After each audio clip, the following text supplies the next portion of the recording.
Hello everyone, this is Merlin Jennifer from Team Impact.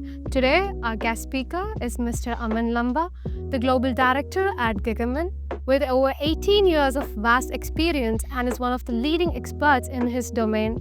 We welcome you, sir. Thank you so much. Beginning with the profession, can you describe how working as a Global Director in Gigamon is changing your life and what's your experience working these years at that company? Sure. So the question is the overall experience, how it is so far, and working as a global director, how it is, right? Yes. So great. So the thing is, it all started with a journey, right? So when I started, I have done various roles in my life. Started as a consulting engineer or a tech engineer, then consulting engineer, then customer success, business development, renewals, sales, everything, right? And gradually what I have learned is the more you experiment, right, to things what you want to do, gradually you will reach where you are actually enjoying and what you are passionate about. Let me explain. Steve Jobs once said, love what you do.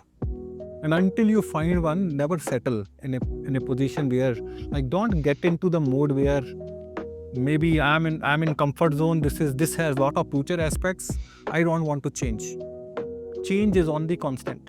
Keep searching and move towards the direction which is giving you that passion and purpose to contribute. And that is what I do every day. So my role is more about whatever you call it. It's a director role or global director role. But at the end, what's in it for me and what contribution I can make, which nobody else can, that is important for any individual to think of. Designation doesn't matter. A true leader is, even if you don't have people reporting to you, how many people actually follow you, how you create a tribe out of the people who are part of that ecosystem, right? That's important. Wow, sir, that really gave us a food for thought, to be honest. And if in your field, according to your experience so far, what are the skills or traits do you think are most critical in order to excel in your field? So the number one skill, and this question is always, you might have a different opinion, but I'm sharing my experience. The number one bare minimum skill is collaboration plus communication. No matter how talented you are, if you do not know how to collaborate with people, if you do not know how to communicate, you will not be able to grow in any organization, be it IT or anything. So communication and collaboration plays a key role, which you have to tap into. Rest all, two things which we can focus on. One is strength and the skill set. Strength is something, when you are born, you are born with closed fist. The gifts what you are born with. Your purpose of life should be to identify those gifts or strengths what you carry and keep spreading, giving it to others. But skills is something which you can learn on the job over the period of time. Skill set and strengths both are important. But without strengths, you cannot grow. If you are not aligned, if your work is not aligned as per your strengths, it's going to be waste of time. You will always be into the bottom 10 or bottom 5% if your strengths are not aligned, because you will not be happy. If you are not happy, you will not become the top 10 or top 5% of the community. Always find out a job which is aligned with your strengths. And most important is, do you know what are your strengths? 95% of world population, they don't know what are their strengths. Only 5% knows about it. Only 1% take action on it.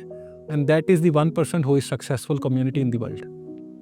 True, sir. It was mind-blowing. Moving on to the next question.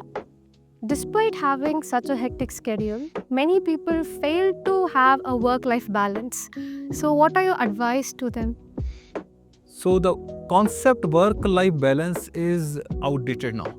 If you ask me, there is no way. The era which we are living in is work-life integration, or in fact work-life togetherness, right? So you have to figure out the situation in office and you need to find out when are you going to block your me time. For example, if your office demands early morning calls and late evening calls with your US and Australia counterpart as a global team, right? I need to make sure that I block my calendar for 2 to 3 hours in the afternoon. In my case, I'm just sharing which is going to be my me time, how I want to utilize that beyond work with family or learning, whatever I want to do. That is the time which is non-negotiable. I am not going to encourage anyone until it's a urgency, something unavoidable, fine. Otherwise, I will block that me time to make sure that I spend it with the people like my loved ones or the things which I want to do beyond work. So that's the work-life integration is the way forward. Yeah. Yeah, sir. True work-life integration is much more appropriate term from your explanation. Thank you for your inspiring words, sir. Thank you for your presence here. Thank you so much. Yeah. Thank you.